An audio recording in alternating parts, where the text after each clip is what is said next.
Well, clearly after splitting up with Paul Anacone, and finishing the year with my coach Severin Lüthi, we discussed together, if we needed anybody to join the team, or and if yes, whom and for how many weeks and all that stuff. And it's only really a few I thought of, and I didn't quite think that Edberg was gonna, be available because he hasn't been around for 15 years really. So, but he was a childhood hero of mine, and I thought, I might as well contact him and have him think about it. And he actually needed a lot of time to think about it.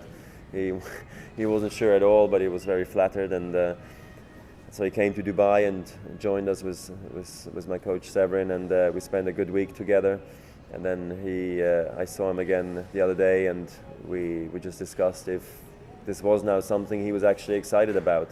And he said, yeah, no, he could make the time for the selective weeks we discussed, and I'm happy that he found the time, and especially also the pleasure, because I guess if he wasn't in the mood to do it, he wouldn't do it. So I think there's a big excitement from his side as well, that he's sort of back in the game, and he never thought himself doing it. Like myself, I would never see myself coaching, but so I think that's very exciting as well, and I'm sure he can maybe bring a different angle to my game and my team, which is interesting.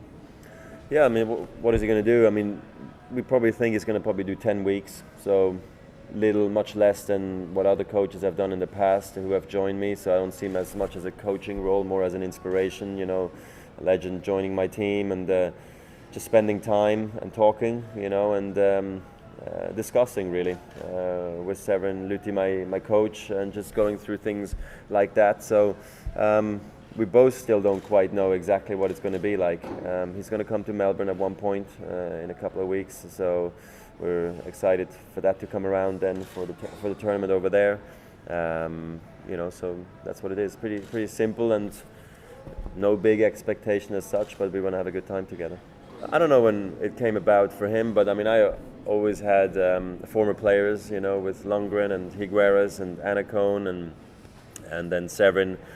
He also used to play, and now Edberg. So for me, it's something normal. I've never had maybe someone with the success of Edberg. Tony Roach did win the French Open and many Davis Cups and doubles and everything. So he was very experienced and a great player himself. So, but of course, the generation of Lundgren and Edberg is the one I remember the most as a junior. And that's also why I thought if I looked into a coach or into someone who could part-time help me, it'd be one of that generation again, maybe just to see how things were. Yeah, interesting one. I really don't know. I also never thought that Boris would come out and do something like this, but I think it's great that actually they are open for it, and that they think it's exciting to be part of the tour. That means our tour right now is very exciting.